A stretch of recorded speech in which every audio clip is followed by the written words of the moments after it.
SC వర్గీకరణపై ప్రత్యేక assembly సమావేశం ఏర్పాటు చేసిన కాంగ్రెస్ ప్రభుత్వానికి చిత్తశుద్ది లేదని ఎమ్మెల్యే వేముల ప్రశాంత్ రెడ్డి అన్నారు.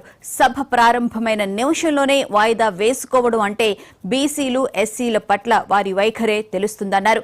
అసెంబ్లీ ప్రొసీజర్స్ పాటించకుండా ఏకపక్షంగా కేబినెట్ మీటింగ్ పేరుతో వాయిదా వేయడాన్ని తప్పుబడుతున్న బీఆర్ఎస్ సీనియర్ ఎమ్మెల్యే వేముల ప్రశాంత్ రెడ్డితో మా special correspondent Srikanth face to face.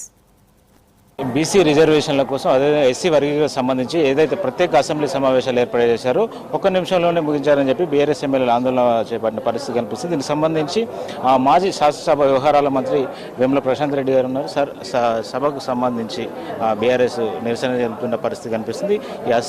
BC రిజర్వేషన్లకు సంబంధించి ఎస్సీ వర్గీకరణకు సంబంధించి ప్రభుత్వం తీసుకున్న నిర్ణయాలు ఎలా చూస్తారు? ఫస్ట్ ఆఫ్ ఆల్ వాళ్ళు ఒక గంటలోనే కేబినెట్ మీటింగ్ కంప్లీట్ చేసుకుని 10 గంటలకు కేబినెట్ మీటింగ్ పెట్టుకున్నారు. బీసీ కులగణన మీద, ఎస్సీ కేటగరైజేషన్ మీద, రెండు చాలా ఇంపార్టెంట్ ఇష్యూస్.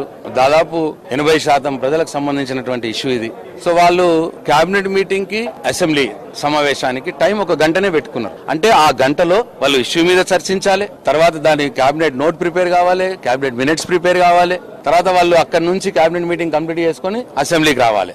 ఇవన్నీ కూడా ఒక గంటలనే కంప్లీట్ చేద్దామని అనుకున్నారు వాళ్ళు. అంటే దీన్ని బట్టి అర్థమవుతున్నది వాళ్ళకి ఈ అంశం మీద ఎంత ప్రాధాన్యత ఇస్తున్నారు, ఈ అంశానికి ఎంత వాళ్ళకి అసలు ఎంత బాధ్యతారహితంగా ఉన్నారు.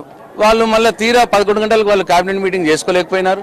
అసెంబ్లీలో ఎల్ఏ మినిస్టర్ గారు అడిగారు, సార్ అడ్జైన్ చేయండి అని. స్పీకర్ గారు 1 నిమిషంలో అడ్జైన్ చేసి వెళ్ళిపోయారు. అసెంబ్లీ చరిత్రలో 1 నిమిషంలో అడ్జైన్ అయిన దాఖలాలు ఇప్పటిదాకా లేవు. అది ఉమ్మడి ఆంధ్రప్రదేశ్ అసెంబ్లీ కావచ్చు, తెలంగాణ అసెంబ్లీ కావచ్చు. అంటే ఇంత రూల్స్ ని, ప్రొసీజర్స్ ని, సాంప్రదాయాల్ని అసలు ఏం పట్టించుకోకుండా తుంగలో తొక్కి ఇదేదో తెలంగాణ మా సామంత రాజ్యం, ఈ సామంత రాజ్యంలో అసెంబ్లీ కూడా మా ఆస్తి, అట్లా సొంత ఆస్తి లాగా ఈ ప్రభుత్వం వ్యవహారం చేస్తా ఉన్నది.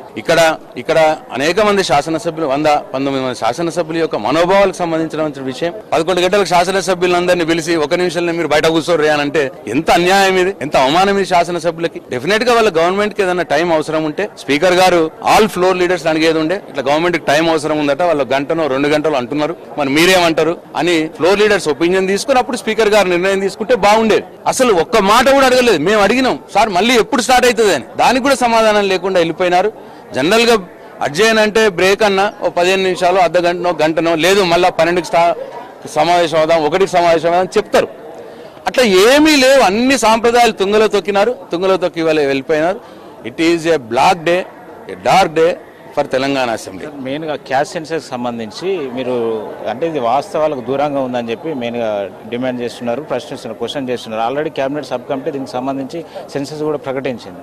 ఇప్పుడు చాలా బీసీ సంఘాలు వాళ్ళు అన్న మాటలు, చాలా వార్తలు పేపర్లలో కావచ్చు, టీవీస్లలో కావచ్చు వచ్చిన వార్తలను బట్టి ఇవాళ ఏదైతే కులగణన చేసినారో అది సరిగ్గా లేదో అన్న మాట వచ్చింది. మరి వాళ్ళు అసెంబ్లీలో ఏం ప్రకటన చేస్తారో చూసి దాన్ని బట్టి మేము రెస్పాండ్ అవుతాం, అసెంబ్లీలో రెస్పాండ్ అవుతాం. ఏది ఏమైనా అందరు బీసీ సంఘాలు కూడా అనేది ఏంటంటే ఈ కులగణన సరిగ్గా జరగలేదు, మాకు న్యాయం జరగదు అన్న ఒక అభిప్రాయం వాళ్ళు వ్యక్తం చేసినారు. మరి వాళ్ళ అసెంబ్లీలో వాళ్ళు మొత్తం బయట పెట్టిన తర్వాత దాన్ని బట్టి మేము రెస్పాండ్ అవుతాం. Thank you sir. ఇది అంటే అసెంబ్లీ ప్రొసీజర్స్ ప్రకారం సభ జరగట్లేదు అంటే తెలంగాణ చరిత్రలో కావచ్చు, ఉమ్మడి ఆంధ్రప్రదేశ్లో కానీ అసెంబ్లీని 1 నిమిషంలోనే అర్జెంట్ చేసిపోయిన పరిస్థితి లేదు. ఇది దుర్మార్గంగా వ్యవహరిస్తున్నారు. శాసనసభ్యులను అగౌరవపరచడమే ఇది అని చెప్పి మాజీ శాసనసభ వ్యవహారాల మంత్రిగా పనిచేసినటువంటి బాల్కొండ ఎమ్మెల్యే ప్రశాంత్ రెడ్డి చెప్తున్న మాటలు ఇవి. కెమెరా పర్సన్ ఆనంద్తో శ్రీకాంత్, అసెంబ్లీ నుంచి.